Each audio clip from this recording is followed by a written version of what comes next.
What is going on, everybody? What is going on? Starting a few minutes early here.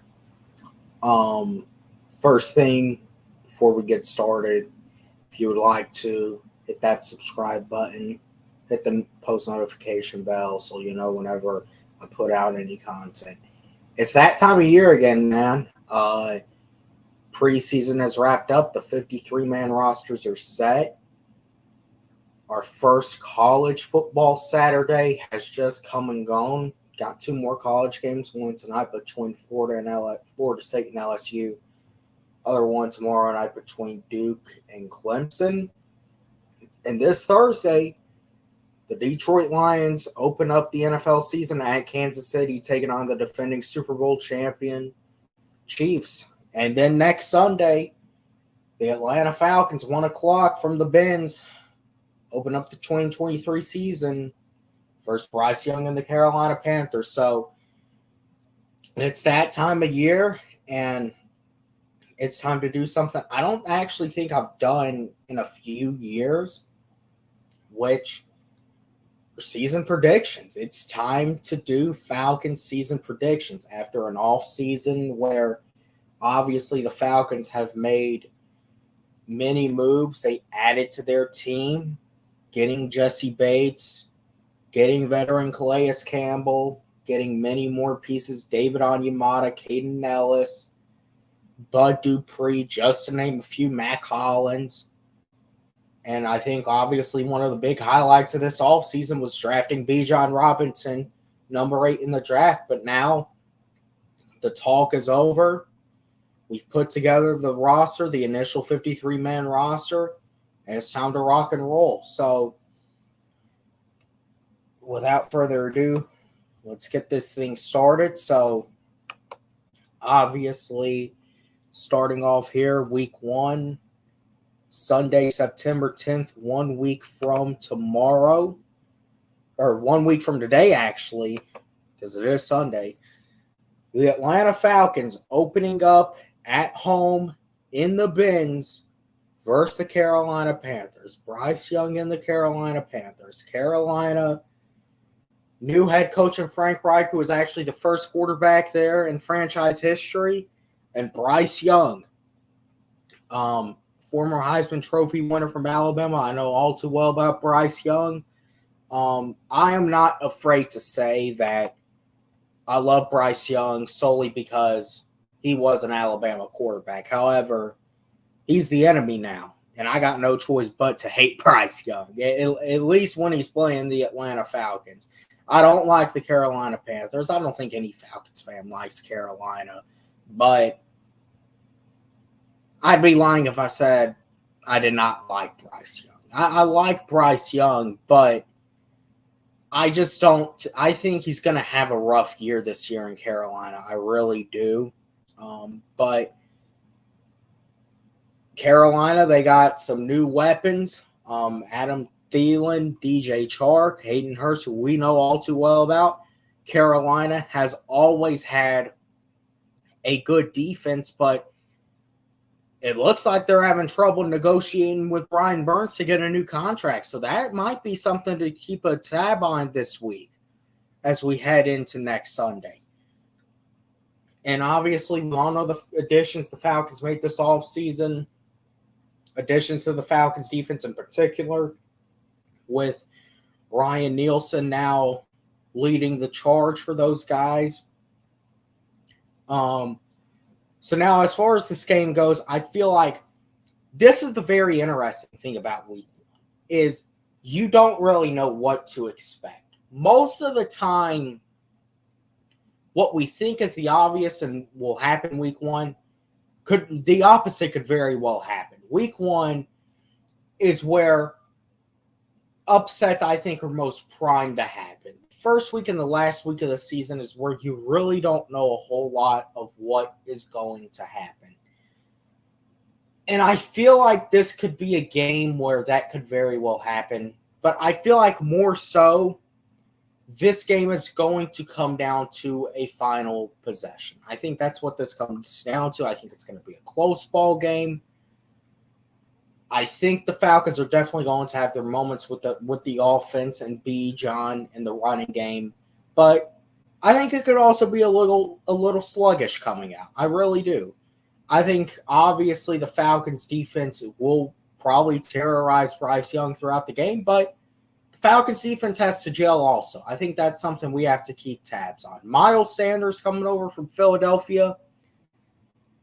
I actually kind of like that acquisition for Carolina. That might be an acquisition that I think is something not too many people are talking about. But overall, final possession, the Falcons have not won a game week 1 in 6 years. The last time the Falcons have won week 1 was 2017 in Chicago versus the Bears. That changes this year. The Atlanta Falcons, final drive, Desmond Ridder leads us down the field. Younghoe Koo, game-winning field goal at the buzzer. The Falcons win 23-20 versus the Carolina Panthers, going to 1-0 on the season. This actually the first time the Falcons are going to be over 500 in 5-6 years. 5 years. So it's finally time. We've waited way too long for this. It's time to get back in the win column on opening weekend. And I think it's going to happen this year. I think this is the perfect opportunity to do so against the Carolina team that is young and is going to take time to gel, is clearly in a rebuild. The Falcons have been in the rebuild the past few 2 years, or a retool, whatever you want to call it or consider it. However, after all the moves we made this offseason, it's time for it to come together. This is the first step, first game. We're going to come out on top here. Week 2. The Falcons breaking out the throwbacks for the first time this season. Falcons break out the throwbacks 3 times this season. Welcoming the Green Bay Packers into the bins. Welcoming the Cheeseheads into the bins. Jordan Love and company. Now, I'll say this. I am way higher on Green Bay than I think a lot of people are. I think that anyone can win that NFC North, including the Green Bay Packers. I think that with Jordan Love, I mean, listen, he sat behind Aaron Rodgers for 3 years. If you're not going to learn a thing or two, I don't know what the hell is wrong with you. Green Bay obviously has a lot of young weapons outside of Aaron Jones, Christian Watson, who really came on the second half of last season, Romeo Doubs. They drafted Jaden Reed. Aaron Jones is still there. But the thing I look at in this game for Green Bay is this. They're starting the season up in Chicago versus the Bears, and then they're going to have to come down to Atlanta week 2. So first 2 weeks on the road, having to go up to Chicago and then having to come down to Atlanta, it could definitely wear out Green Bay. The Falcons have still not had to travel away from home yet to start the season. So let's see. That's it. My bad. Matt Olson finally back on the board with a home run, 44th of the season. My bad. I'm watching the Braves here. But I truly, honestly feel like that's going to be the detriment for Green Bay in this game, is I feel like they're going to be worn out. And I feel like the Falcons are going to come out. I think this is going to be a nice day from Bijan Robinson. And I think that the Bijan Robinson, Ridder, I think the offense is going to have a nice game. The defense will do pretty all right against that Green Bay offense. And I think we come out with a win, starting 2-0 for the first time in 6 years. It's looking pretty good after 2 weeks. Ridder, here's something to look at. Ridder has not lost at home yet in college or the NFL. And the fact that he gets his first 2 games this year at home, I definitely think you have to like our chances in both of those games. So after 2 weeks, the Falcons stand at 2-0. That should say 2-0 instead of 1-0. But all right, so now Falcons 2-0, but heading into Detroit to take on the Lions. What's up, Skylar? Heading into Detroit to take on the Lions, a Lions team that obviously has a lot of hype surrounding it. Dan Campbell and the job that he's done up there, I think you have to recognize as one of the best jobs in the NFL over the past few years. But the job Arthur Smith has done here is also a really good job. One thing that I definitely think benefits the Falcons here is the fact that some of the Lions receivers, including Jameson Williams, are actually suspended the first 6 weeks. So the fact that this is week 3, I feel like is beneficial to Atlanta. However, I'm going to have to agree with Skylar. I think we are going to end up dropping this game. First road game for us this season. First time traveling. I feel like this is kind of foreign territory for us. We're not used to it. They're going to be rocking out Ford Field, and I think the Lions probably get a close win here, probably a game-winning field goal, and the Falcons drop to 2-1. So next game we have heading top of the morning across the pond. It is now October. And the Falcons will start their month of October off in London against the Jacksonville Jaguars. And we get to see Drake London in London. Mark my words, regardless of what happens in this game, Drake London is going off in London. There's no way he does not.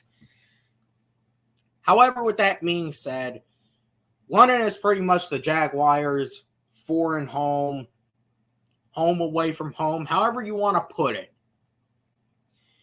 And I feel like this is a game that could very well be a defensive slugfest, or it could be an offensive shootout. If Calvin Ridley ends up playing in this game, which he probably will, him and A.J. Terrell is going to be a fun matchup to watch. And with the way Ridley is looking, he is going to be a problem this year. However, with that being said, I think this leans into more of a defensive ball game that I ultimately think the Falcons will drop here. I think Jacksonville probably does just enough. It'll probably be a sloppy ball game. Could definitely see some turnovers. But the Jaguars probably do enough. The Falcons, I know we traveled to London a few years ago and we got a win against the Jets, but it was the Jets with Zach Wilson in his rookie season. The Jets were absolutely awful. This is a Jacksonville team that personally, I think if they take that next step, they could go on a run in the AFC. And I think this is going to be a tough game to win for the Falcons.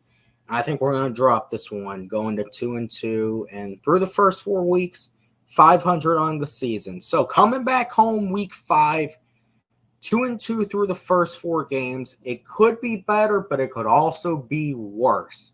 However, coming back home week 5, the Benz is going to be rocking, and there's not a better team to come home and beat up on than the Houston Texans. I'm just going to say it straight up. We're going to absolutely dominate this day. And, you know, I think you got to like the direction Houston is headed in. However, they are still, in my opinion, a few years away. Yeah, this is going to be a big win for us. Coming back home, we've dropped 2 straight. We're ready to get back into the win column. CJ Stroud's probably going to have a rough day today, or on this day. I think the defense probably has a big game. Offense, Algier, Bijan. Running game's probably going to be on point. Ritter's probably going to be slinging that thing all around the field. Everyone's going to get their share, and the Falcons are going to come away with a nice win here. Moving on. October 15th, breaking out the throwbacks once again against Washington. I don't know what to really call them. The Commanders football team, Redskins. They say they're not going back to the Redskins, but I'll see it. I'll believe it when I see it. I think there's a better chance they go back to the Redskins than most think. However, the past 2 years, the Falcons faced Washington. 21 at home, last year 22 on the road. Both have been nail-biters. 21 was an offensive shootout. Last year, it was a defensive slugfest. The Falcons have dropped both in heartbreaking fashion. This is going to be the year that we finally get Washington. there's just too many question marks, I feel like, with that team. Between Sam Howell, he could be a nice quarterback, but I just don't know yet. I definitely think Rivera is on the hot seat this season. And there's definitely pressure with new ownership coming in for him to succeed. However, I feel like in that tough division, I just don't know. And coming down here, Falcons are going to be ready to get that win. I think this could be a big game from a guy like Tyler Algier. And I think this will definitely be a defensive slugfest, hard-hitting football game. Washington obviously has a very tough front four. Jonathan Allen, Deron Payne, Montez Sweat, all those boys up front. But I feel like the Falcons are ultimately going to do enough to come away with the win here. So now, week 7, going down to Tampa Bay for our second divisional matchup of the year against the Buccaneers. And the Falcons are absolutely – I'm going to go ahead and say this.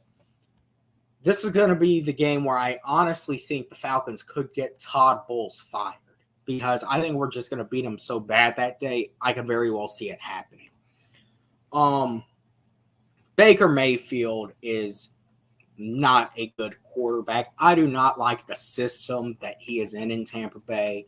I think he did well with McVay, and he played some of his best football those few games. What was it, 4 games with McVay?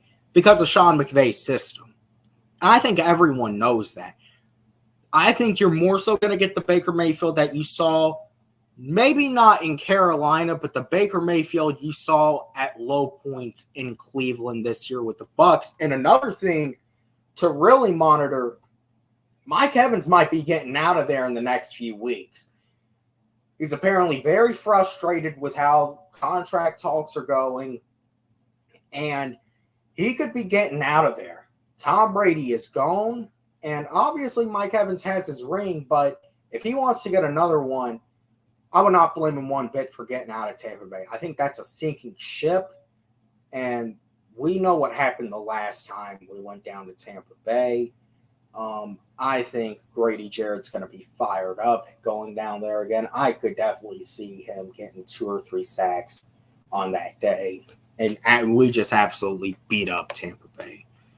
So now the Falcons, 3-game winning streak, head back up on the road to face the Tennessee Titans. Actually, here's what's interesting. Titans are going to be breaking out the throwbacks in this game. So you got to love when teams that decide to break out their throwbacks. That's always nice to see. I think the biggest storyline heading into this game is obviously going to be Arthur Smith. He worked his way up through the ranks 10 years in Tennessee before becoming head coach here in Atlanta. Him and Mike Vrabel, obviously there's a relationship there. There's a relationship with some of those guys and Arthur Smith, particularly Derrick Henry and Ryan Tannehill. However, I think this could definitely be a game that the Falcons probably should win looking at it, because even with DeAndre Hopkins, I do not see the Titans being a good team. But the Falcons ended up dropping, and I'm probably going to say they do.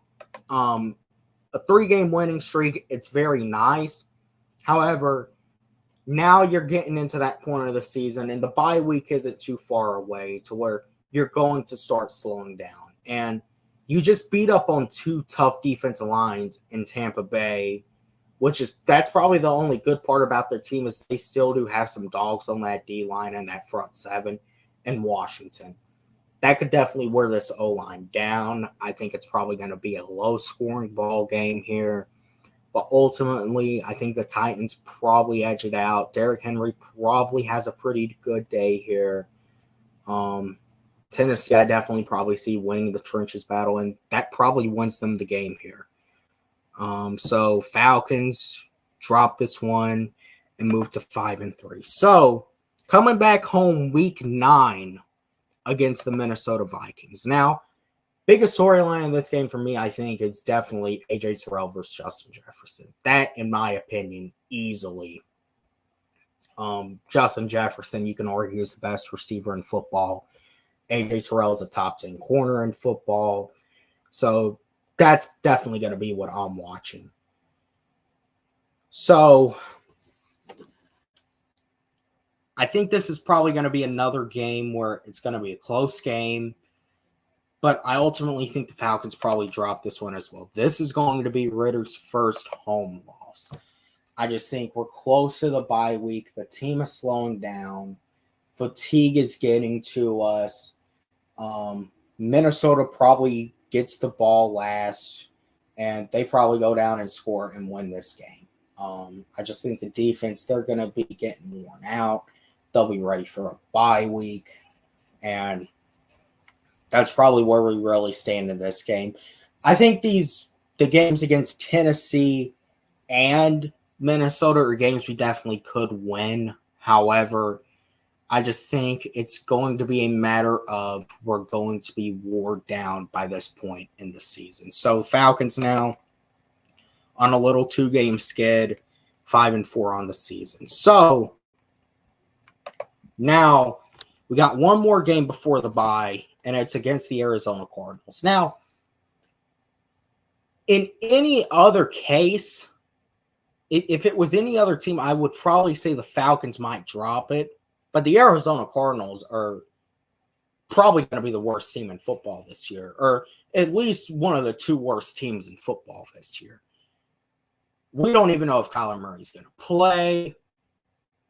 They are awful in the trenches, and we're probably going to beat them up there, even with us winding down going into the bye. I think this is an opportunity to get momentum heading into that bye week, which I think we're going to do here. I think probably another big day from Bijan in the running game. And I think the Falcons pick up a win here against Arizona, 29-14. Obviously, I think a little closer than it should be, but also it's a win nonetheless. Arizona is the worst team in football. The Falcons head into the bye with a record of 6-4, which is not the best, but it could definitely be way worse. 6-4, right in the thick of it in the division race, winning record. I think almost any Falcons fan will probably take it. So now coming out of the bye, wrapping up Thanksgiving weekend, we welcome the Saints into town, the Aints, whatever you want to call them as a Falcons fan. This is a matchup that speaks for itself. It's absolute war whenever both of these teams match up. Falcons are breaking out their throwbacks again for the final time this season. And I think there really isn't much to be said about the Falcons and Saints that has already been said. We got a lot of guys coming over that were Saints. Ryan Nielsen, the Saints defensive coordinator. Caden Ellis, Onyemata. So the way this game is going to go, I think, is almost how any Falcons-Saints game goes. It's going to come down to the final possession. Matter of fact, I think it's probably going into overtime. The Falcons have not won versus the Saints in Atlanta in 5 years. And that's an absolute travesty, and that is changing this year. We're going to remind them whose house it is. Younghoe Koo kicks the game winner in overtime. Falcons take first place in the NFC South after 12 weeks and get that win versus the Aints, which I think is all you can ask for to kick off the holiday seasons. So now, after a nice win versus the Aints, Week 13, we're now in December. Falcons head up to New York to take on Aaron Rodgers and the New York Jets. I think this is probably going to be a tough game for the Falcons and one that Atlanta will end up dropping. I think with where that Jets team is, they finally got something to be excited about. They finally seemingly got a quarterback in Aaron Rodgers. Garrett Wilson, who I think is destined for a breakout season. Sauce Gardner, one of the best up-and-coming defensive backs in football. An amazing deep front seven just like us. I think if there's any team that can probably take the Falcons on in trench warfare, it's probably the New York Jets. And I think that's where we'll win this game. So Falcons drop this one 7-5, tough one in New York. We'll probably be able to keep it close throughout, but the Jets will probably just outman us on this day. They'll be on a goal to make the playoffs. It's in New York, or New Jersey. I shouldn't say New York. It's in East Rutherford, New Jersey, but Jets win this one. So coming back home, trying to inch closer and closer to a division title and a playoff spot. Falcons welcome in the Tampa Bay Buccaneers, facing Tampa Bay for the second time this season, and I think this is probably going to be just like the first matchup, maybe even worse. I think Kyle Trask could very well be at quarterback by this time. The Falcons, after that tough loss, are going to be fired up to come back out and get another big win versus the Bucs. And I think it's probably going to happen here. Oh, and there you go, Money Mike. Top of the 8th, can't count us out yet. We're absolutely going to beat up on them this day. I truly feel like with Bijan, Pitts, London, I think the offense will absolutely show out this day. Defense is going to make plays, and we're going to absolutely beat the hell out of Tampa Bay. So now we're in the final stretch of the season, final few weeks. Falcons heading up to Charlotte for the rematch with the Panthers. At this point, Atlanta's 8-5. A win here could very well probably clinch them a playoff spot. But Carolina also feel like, as much as they're going to get off to a slow start, I could definitely see them trying to make a push for the playoffs late in the season. And I think this is going to be a tough game. Charlotte in December, it's probably going to be cold as hell outside. I don't think the Panthers have natural grass. I think they have artificial turf, and that could be very tough. But if there's a Panthers fan watching, you could correct me on it. But one way or another, I think it's going to be a tough game, and I think the Falcons probably drop it to the Panthers. Oh, shoot. Well, hopefully the Falcons win for your sake, but I don't think they will. I think it's going to be a tough game. I think we definitely could win, but Carolina, they're going to be making that late playoff push. They've gelled in more. What's up, Jerry? They've gelled in more as a team. Bryce Young, he kind of gets the feel of the NFL now. I think Jonathan Mingo, he's definitely probably going to come along, and he could very well be their wide receiver 1 by this point. In Carolina, they always have a good defense. And I think that's probably going to be late season in Charlotte. I know the Falcons have good history in Charlotte besides last year, but Falcons probably drop this one. So now, moving on, final home game of the regular season, Christmas Eve against the Indianapolis Colts. So it's been a long season, obviously. We've now reached the point of Christmas. And here we are on Christmas Eve. I think the Falcons are going to gift us all a playoff berth. I think this is where Atlanta will clinch their first playoff berth in 6 years against the Indianapolis Colts. I think the offense has a great day. I like the direction Indianapolis is heading in. I'll say that. I like the direction that they're heading in with Richardson.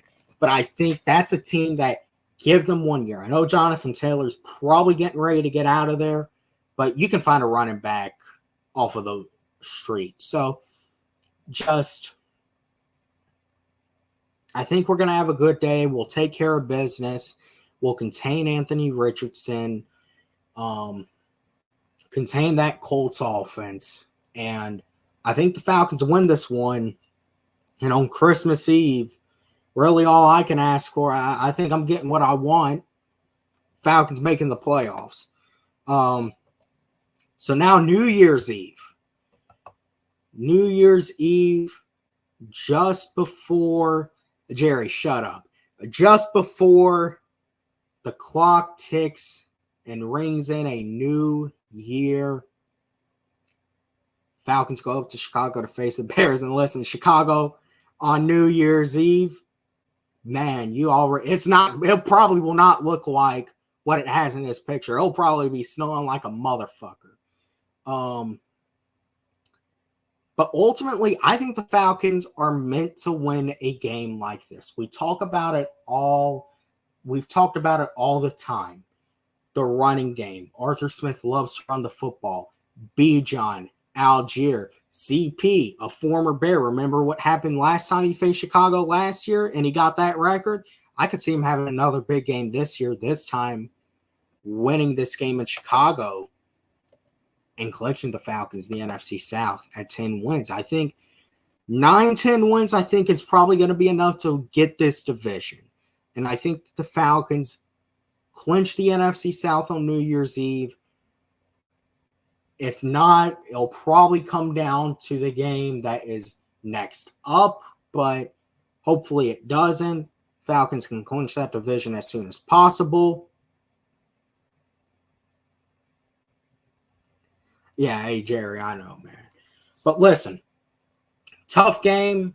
It's going to be a hard-mouth football game, but ultimately one that the Falcons come on top winning. So now, final game of the season. Falcons have clinched the NFC South. I really don't know if there's going to be much else for the Falcons to clinch. But the Saints, as much as I hate to admit it, will probably be looking for a playoff spot of their own. And obviously, I think the starters play a little bit, but I don't know if they play the whole game. It's in New Orleans, final game of the season. Saints are going to be looking to clinch a playoff spot. I think we probably dropped this one. I think we split with the Saints this year. 27-15, I think New Orleans wins. And the Falcons finish off the season 10-7, 4-2 division record, and as 2023 NFC South champs. I understand that this is a process. You're not just going to have 14, 15 wins in 1 year and be Super Bowl champions. It's not going to happen. I feel like this is the first step in building a championship team. Winning a division, finally getting that home playoff game, maybe winning a wild card game. I'll say it. I don't think we make it past the divisional round this year. I still feel like we need a few more pieces, and we need to develop as a team and get our feet wet so that maybe in a year 2024, 2025, we can go and make that run at that Lombardi. But I think this year it's a good first step. So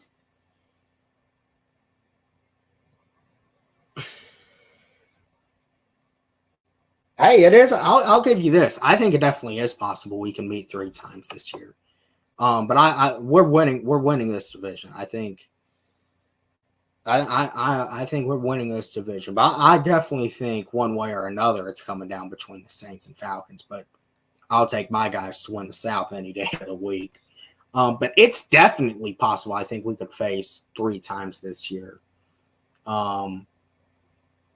Second playoff matchup. First one, 91. I don't know if you know what happened there, Jerry, but they had to call back a touchdown just to make the score seem like it was a little closer than it actually was. Yeah, hey, we'll see. Anyone else who's watching, go ahead, drop your Falcons predictions. I guess, Jerry, you can drop your Aints predictions. We'll see how awful they are.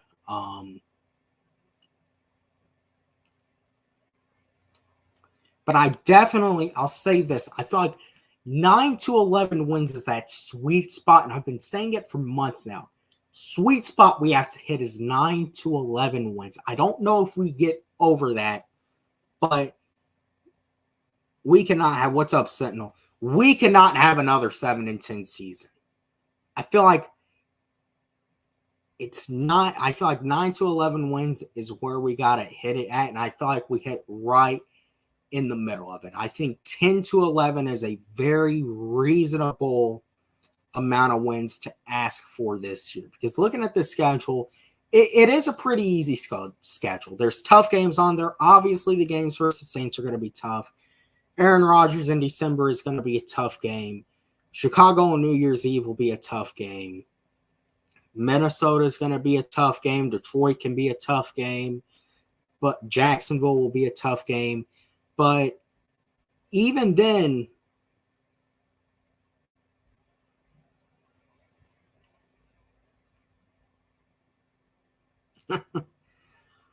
well, I wasn't alive then, but shit. I mean, you can Google anything and see. Yeah, I know. Old NFC West. So that's pretty much it. I'll stay here and chat with you guys for a minute. Finishing up watching this Braves game here. Bottom of the 8th. Dodgers at first and second. 2 outs here. Let's see if we can get this final out and go to the 9th. Braves have taken the first 3 in LA. Listen, if you would have told me, no, it was the old NFC West, NFC South didn't exist.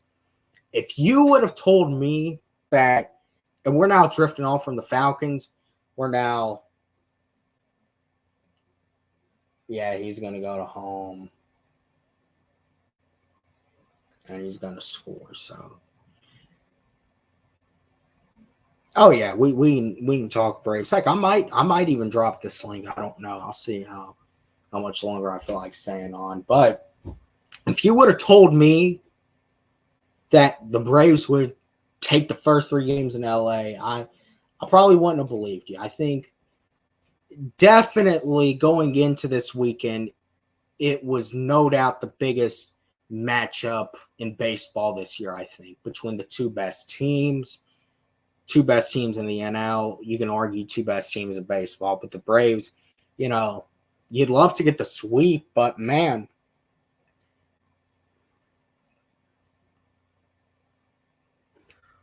Oh, and Dallas. We can't forget the Cowboys, can we? Hey, Sentinel, let me ask, are y'all going to lock Nick Bosa up? Because, I mean, that's something I've definitely been looking at. I mean, are you going to lock him up? And I think he got to. He's clearly. What's up, BR? I think you got to lock Bosa up. That's a no doubter. 1-2 here.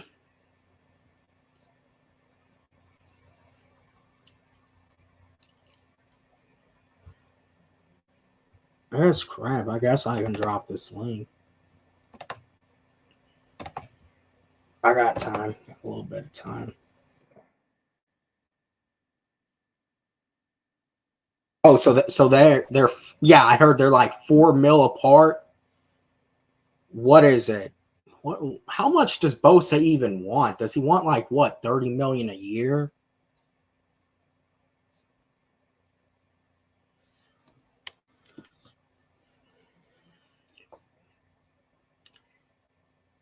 $35? I don't. To me, that might be a little bit too. I mean, listen, he is definitely one of the best defensive players in football, but 35. I mean, yeah, you're definitely gonna try to see. We got that. All right, we go to the top of the 9th. Oh yeah, that's especially. Listen, when I'm looking at this, players like Bosa, Micah Parsons, his contract is coming up.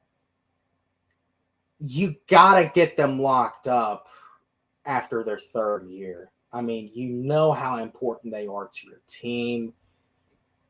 That's just a big gamble to take. I really don't get, not locking him up last offseason. I just don't. I mean, that's kind of stupid to do.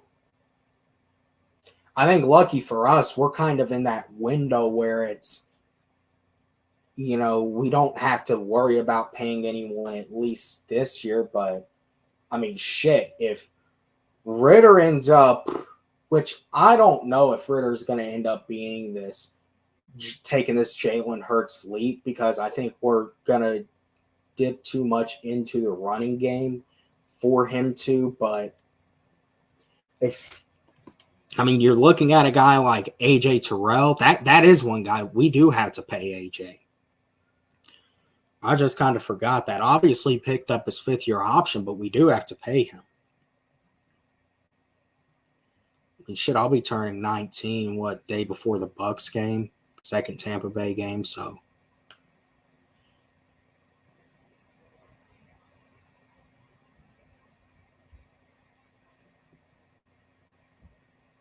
Yeah, but man, listen, it's very hard to pass up on a generational talent like that.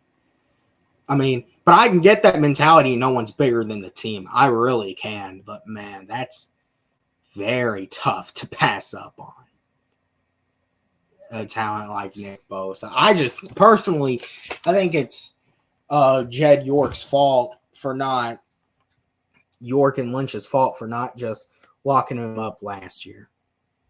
No, I'm sure it is because he's obviously one of the most valuable players to your team.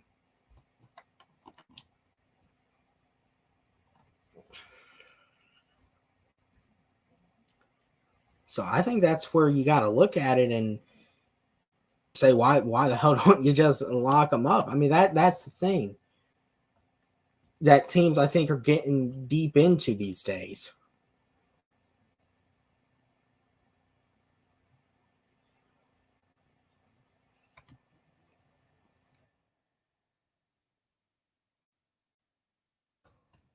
I'll definitely say this. I think the NFC probably should come down to San Francisco and Philadelphia again, but if y'all don't get Bosa locked up, it's going to be a lot tougher for y'all. Because then I think that puts just much more pressure on your offense. I really do. And y'all got the pieces on offense: Kittle, McCaffrey, Debo. I think, everyone's, concerned about Brock Purdy. That's what you need to be concerned about, is locking Bosa up. Because anyone, you can put me in at quarterback. I could probably do half all right with the way they got that offense constructed.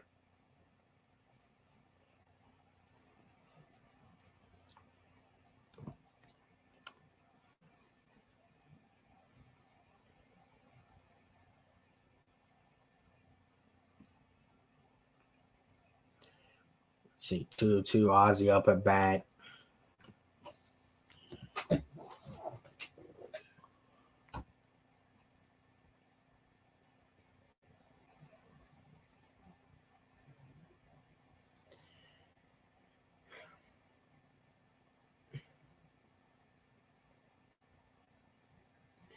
Here's the thing with that, though. You have to make tough decisions on players. I really do think so.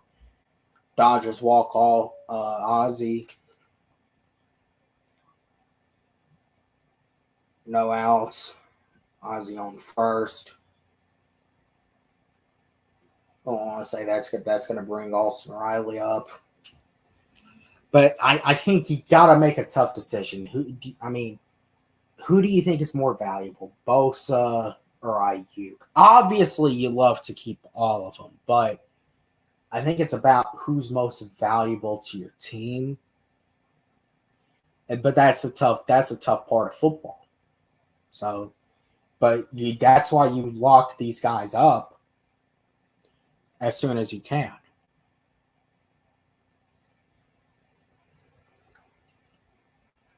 So, Sentinel, and I think I asked you this on someone else's stream. So, you think if they do not win a Super Bowl this year, how hot do you think Shanahan and Lynch's seats are? Because personally, I think even if y'all don't win a Super Bowl, I think y'all have to absolutely collapse these next 2-3 years for them to get fired. I think if y'all continue to make the playoffs and win that division, even though no, it's not as good as winning a Super Bowl, and especially with a team like the 49ers legacy, anything that isn't a Super Bowl is an absolute failure. It's hard, I think, for any organization to let go of a Kyle Shanahan and a John Lynch who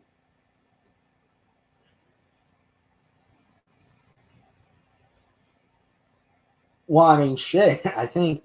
But I'll say this. I think that Trey Lance situation, you gave up too much to get him. And that's a very risky trade to make. Listen, if you're trading up to number 3, my opinion, you got to get a guy that you're confident can be your franchise quarterback from day one. You're not going to sit for a year and just, he's going to ride the pipe. And then next year, okay, he listen, you're not trading all that capital for a guy who needs a year to prepare for the job. You're going out and getting a guy that can do the job the day he comes into the building.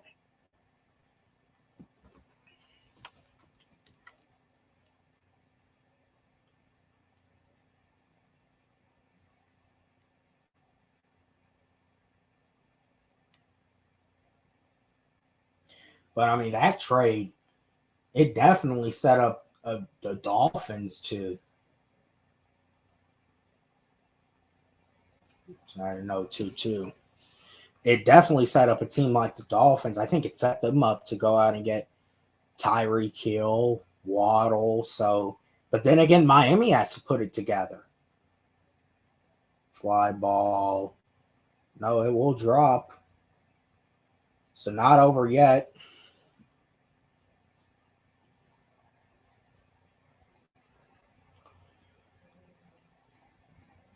But I just think that's such a risky trade.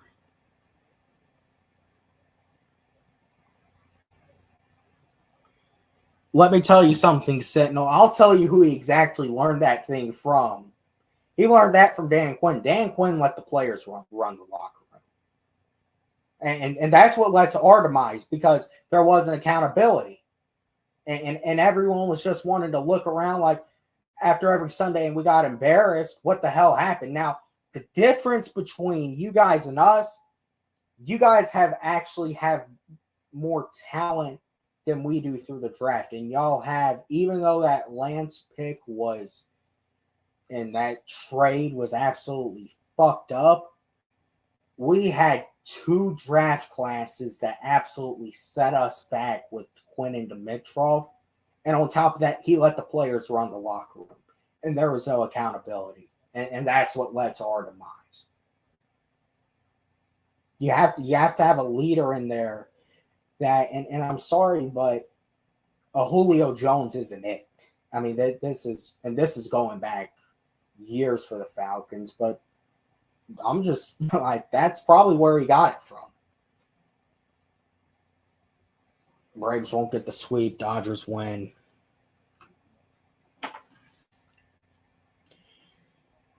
And Seattle will be a wild card. I think Seattle will be a wild card, but I don't think they'll win the division. Now I'll say this. If y'all don't lock Bosa up, that definitely does not help the Niners, but I think y'all probably should win that division. Seattle probably makes it as a wild card again.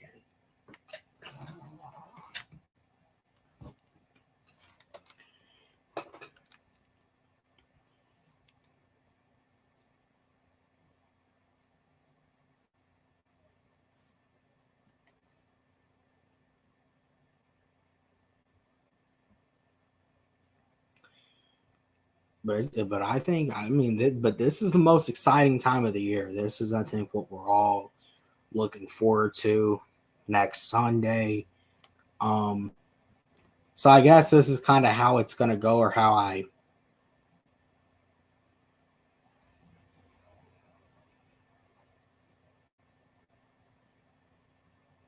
Exactly. Hold on. What the hell is this? The Falcons could potentially pursue a trade for Saints wide receiver Traquan Smith after nearly signing him last offseason per Cam Marino. That dude is always kind of sketchy. dude. But anyways, Smith didn't sign with Atlanta due to contract discrepancies, but the Falcons are high on Smith as a player. Atlanta is currently in the trade market for a wide receiver, so don't be surprised if they reach out to the Saints to inquire about Smith, says Camerino. I mean, listen.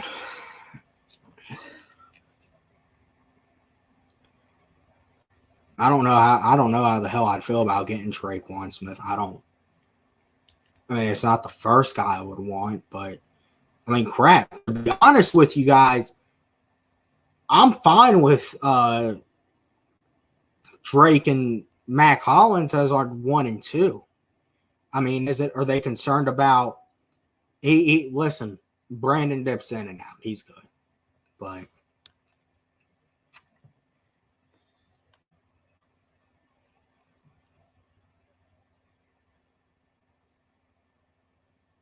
yeah, exactly. I lurk too, so I think we all lurk.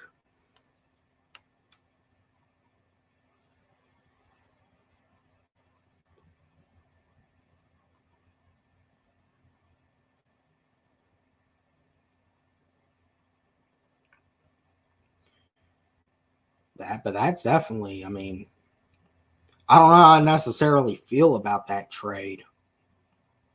I don't know if they would trade him to us. I mean, he's been there for a few years.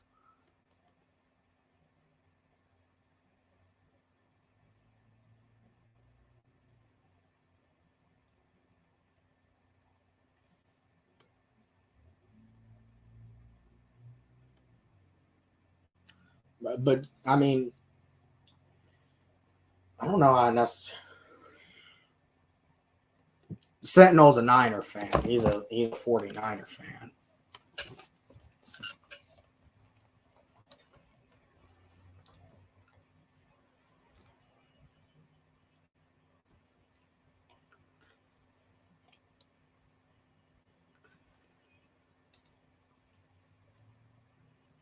Yeah, I could definitely.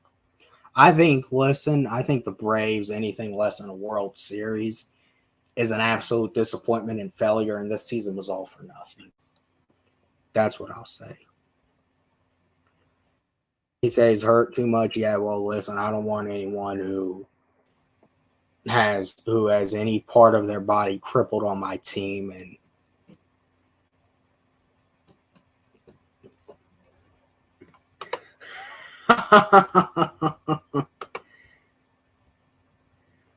Skylar, I'm sorry, man. I had to do it. Shout out to DR. But yeah, I mean, listen, I don't know too much about. I mean, I know he's been on your team for years, but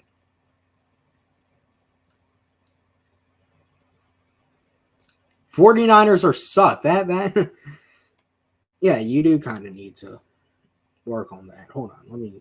No, I guess I'll.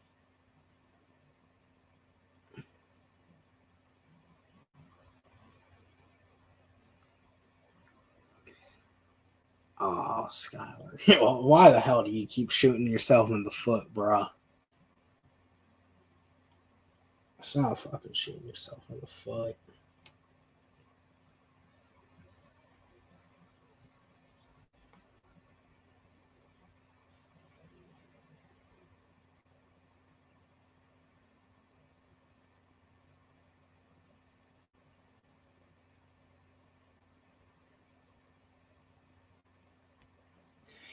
Jeebus. Jeebus. I would love to meet Jeebus, not gonna lie.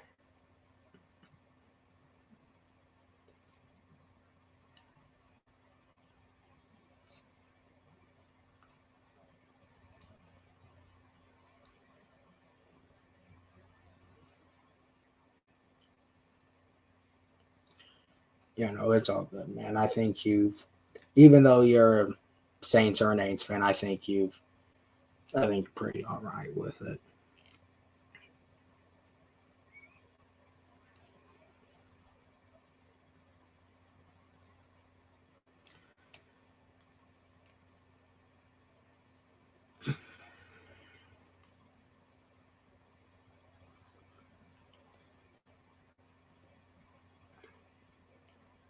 But yeah, I'm fucking looking for. Listen, we got Florida State and LSU tonight. We got Duke and Clemson tomorrow, and we got NFL on Thursday with the Lions and Chiefs. So, and then next Sunday we got the Falcons and Panthers. So it's that time of year. One thing I will, so what I'm probably going to end up doing is, they will make you, dude. Did they make you run? Hey man, I'll see you later, Skylar. But yeah, man, I'm looking forward to. One thing some things I'll be doing on my channel. I'll be doing a weekly game preview. I'll be doing weekly picks, not for anyone but just myself. I might do a Friday or Saturday night hangout. I don't know. I know a lot of people go live on those nights, so it probably just depends. One thing I might definitely do that I even did some last year is hang out, after the games after the Falcon game on Sunday.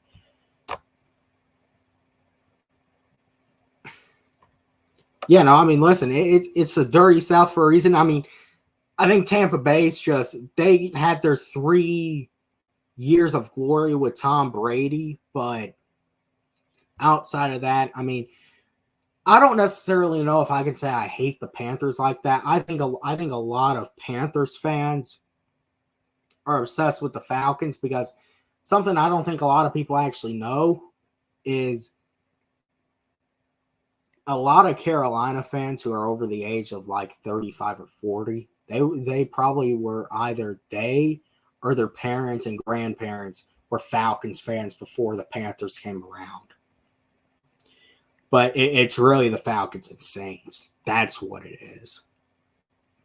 I'd say, and we give Carolina their attention on weeks like this. I mean, crap. We're 1 week away. It's pretty much game week already, I guess you can say. So we'll give Carolina their attention. And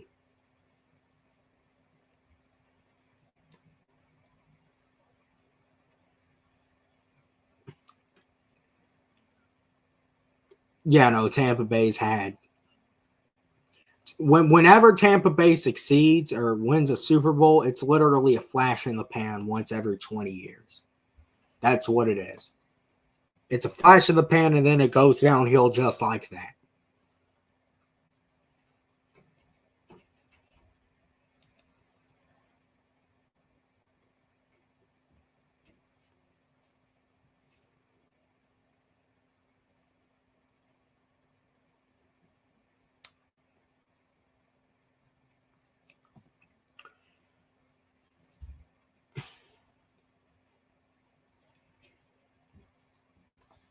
I would probably say out of all the teams, I care the least about Tampa Bay just because, I mean, they've really never been much of anything to me. Carolina, I mean, I think there's a little more care when that week comes around, and hatred, I guess you can say. But with the Saints, it's all out war. And that's how it's probably always going to be.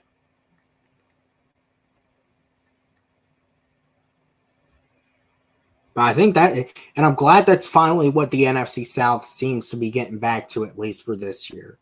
Carolina's on the come up. Tampa Bay is a sinking ship, but it's the Saints and Falcons, and I think we're a team on the come up.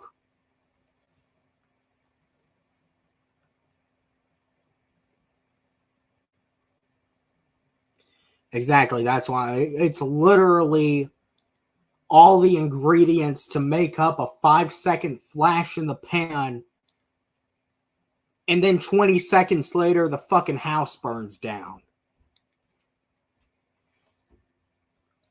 But I like that the NFC South is getting back to, at least for this year, I think we're definitely on the come up. And I actually think, here's something very interesting. I think we're molding our team like how really the 49ers have molded their team. I think we're going to try to win with good defense and a solid running game. And Now, I think we definitely want to be established at the quarterback position, but we don't need to get an MVP like Patrick Mahomes or Joe Burrow. Someone that can manage the game properly, nice weapons, great running back.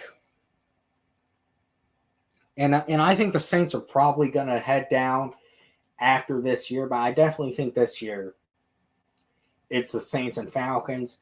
I think maybe, say in a few years, it could definitely be the Falcons and Carolina, depending on how Bryce Young's development goes. And I think Tampa Bay has been set back like 5 years, to be honest with you, at least. Like it might be another 20 years before they're anything again, but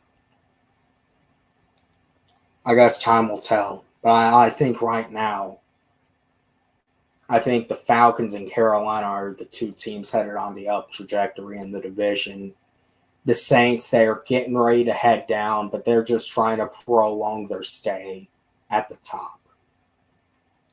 To be fair, we were all kind of right there last year because no one in the division had a winning record, and we were all within one game of it. I mean, it wasn't even what you could call it. It was the worst division in football, but every single team in the division was mediocre.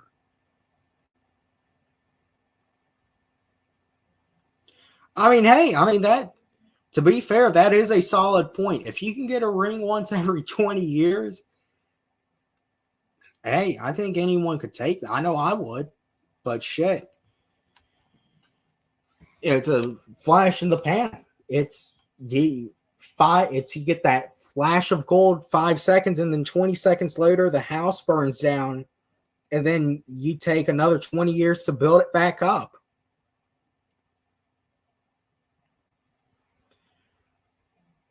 Yeah, I think Baker's gonna be mediocre in Tampa Bay this year. They'll probably be starting Kyle Trask.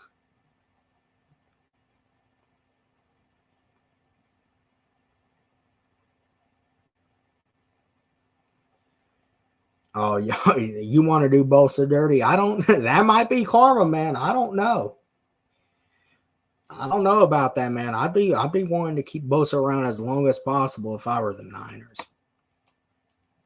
Even though y'all do have a lot of weapons on offense, I think Bosa, is probably.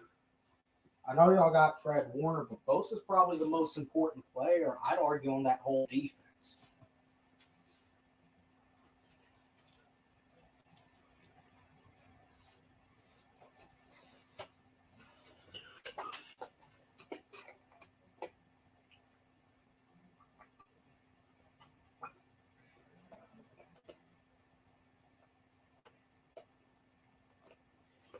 Now, I don't think it's worth $35 million, but that's where I think y'all made the mistake of not extending him last offseason. But the market continues to go up and up and up. And I mean, y'all are having to face it with Bosa this year. The Cowboys are going to be having to face it with Micah Parsons next year. If they decide to play the stupid game, they'll be facing it in what? They'll be facing it in 2 years, but they better lock Parsons up. It's about to get rough for Dallas too, because they're going to be. I think this season. They didn't trade for Trey Lance for no reason. If Dak doesn't do well, McCarthy could very well be out, and depending on who that coach is, Dak could be out, and they could want Lance.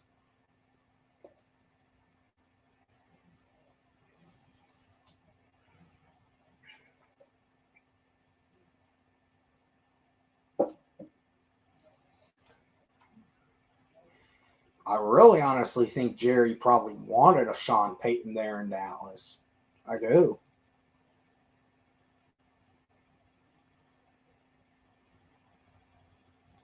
I guess that's the only positive thing. I guess it is. That's the only positive thing. But shit, you're talking 40 million going up to 40 million for. Listen. I think outside of a quarterback, nothing is more valuable than an amazing pass rusher. But we're talking 40 million for them now. I don't know, man. Chris Jones is going to be holding out too. I saw something. He's not scared to hold out the entire season.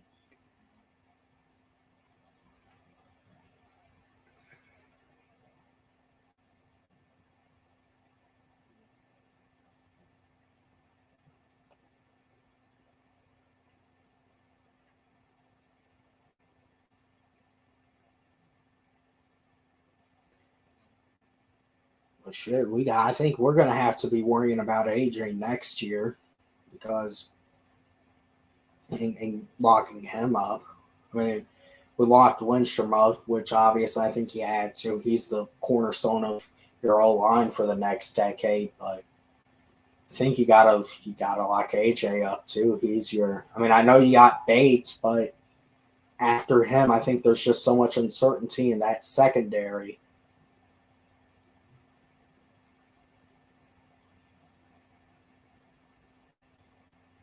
Hey, that is true, and that see as great as Patrick Mahomes is, and I think everyone knows it. Chris Jones is who sets the tone on that Chiefs defense. So if he ends up holding out, I mean, I still think Kansas City will be good regardless as long as they have Mahomes, but that's going to hurt them getting into the playoffs once they're in if there is no Chris Jones. So they got to – that's the thing without moving on, extending these players as soon as possible. I understand these teams get scared about injury risks, but man, when players are just that valuable, you have to do what you have to do to keep them.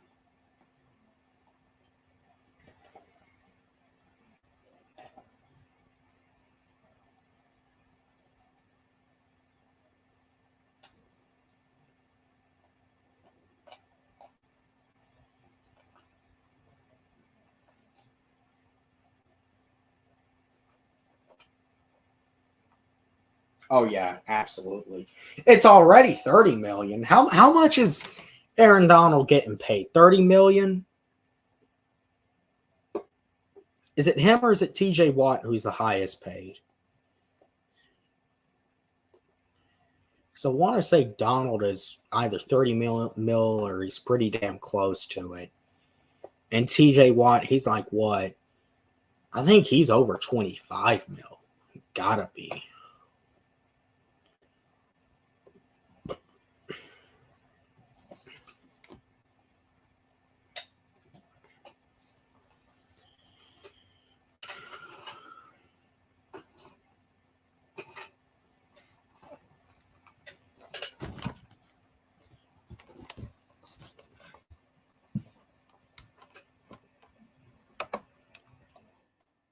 Let me check. Let me see how much.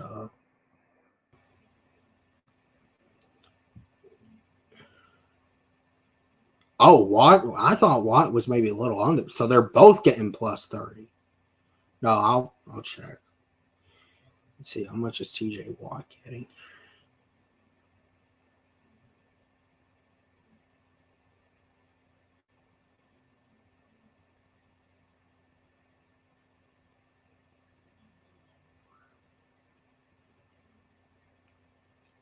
See how much is Watt getting. It says Watt gets 28. Let's see. I know Aaron Donald has to get at least 30. 30, 31, 31 and a half. So, yeah. And with how old is Aaron Donald?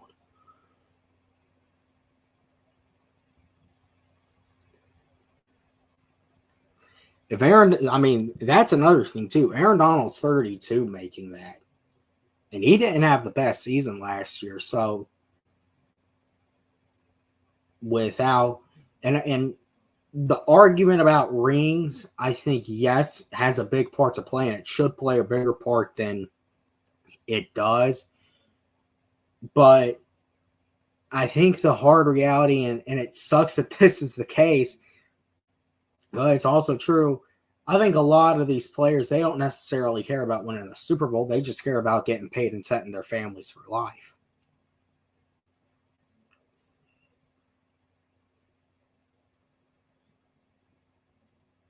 Yeah, I mean, it sounds pretty crazy, but I think he's personally asking me.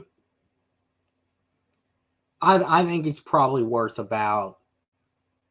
I think 30 million is a little more reasonable. I think if they could compromise to that, that's a good deal. I think for Bosa, because yeah, he'd be. Hey, that is true. That is true because the running back market is, and crap. I think B. John he can make up to 13 million this year.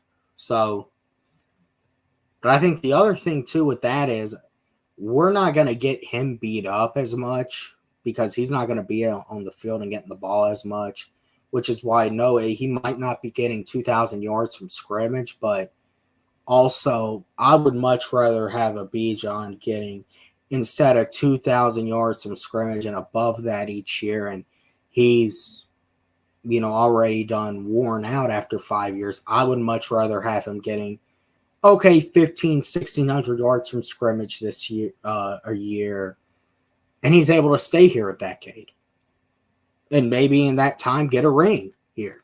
But that's personally what I would hope for. But that is true. But I just think, man, it's very tough to come along a prospect like Bosa, which is why I get the saying that you could definitely sign a lot of pieces and beef up that offense, but you gotta have a defense that can make plays in the playoffs.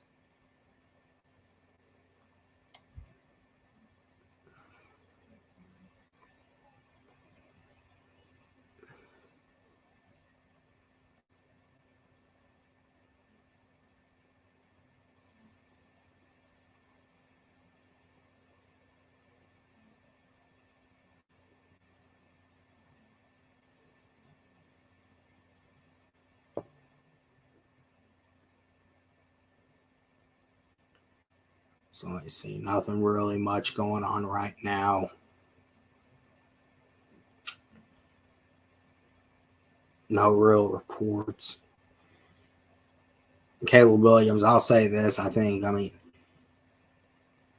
watching him, I think he's definitely a special prospect, but at the same time, you are doing it. I think you do have to do it against teams like LSU and Bama and even Georgia. But I think definitely, I think he's going to be a great quarterback in the NFL as long as he goes to a team that doesn't fuck him over.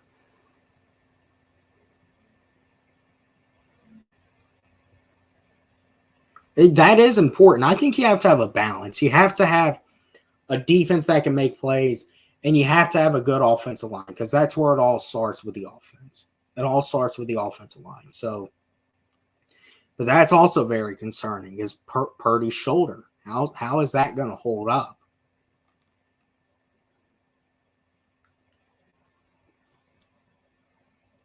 Is that going to? I mean, I'll say this. I think week 1 Pittsburgh, I think y'all got a tougher matchup with them than y'all think. And it's in Pittsburgh as well. Yeah, exactly. It's his elbow. And the thing with that is originally you were seeing reports he's going to be out the entire season. And now he's going to be ready week 1. I mean, wasn't it like some sort of UCL tear?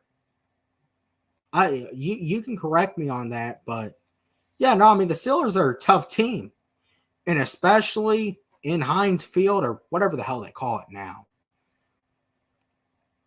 The Steelers are going to be a tough team, and they can get to the quarterback. Oh, so I mean, a UCL, he takes another big hit, his career's over because he's never going to be able to throw again.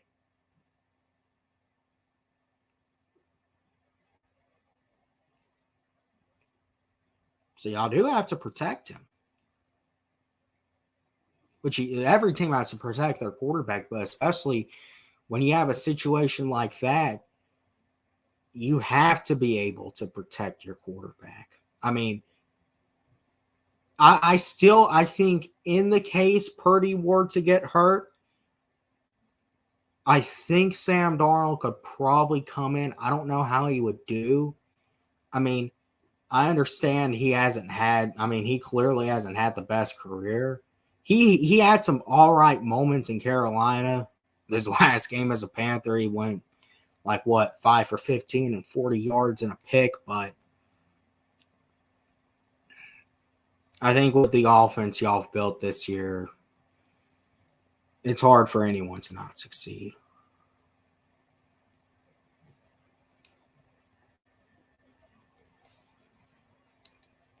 Yeah, exactly. And the Steelers, you love them or you hate them, they don't have a losing season, and Tomlin is always consistent. And yeah, TJ Watt too. And McKivitz, I don't know who the hell he is, but that's going to be a tough game. All right, I'll see you, Jerry.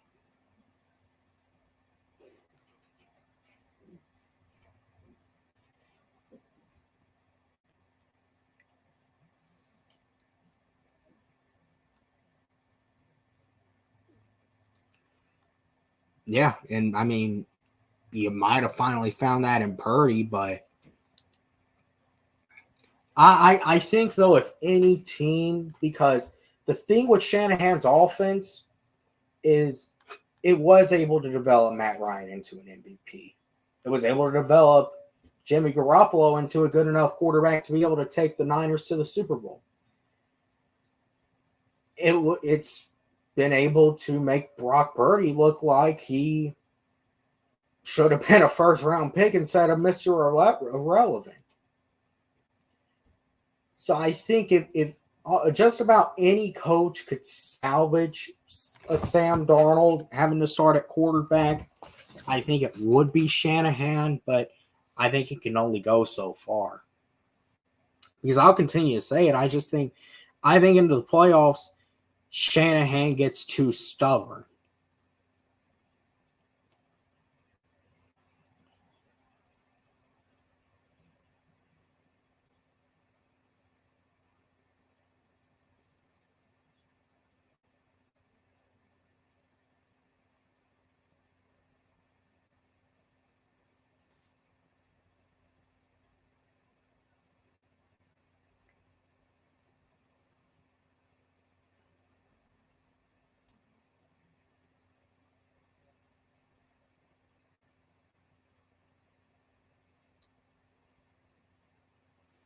Anyways, I probably will get ready to head out here.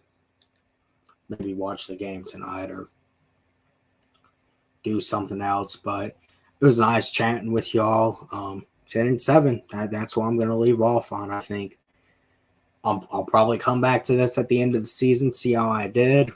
But hey, it's that time of year again. We're 1 week away. And tomorrow morning, we're going to wake up, and it's officially game week. So, with that being said, see you guys this week. I'm out.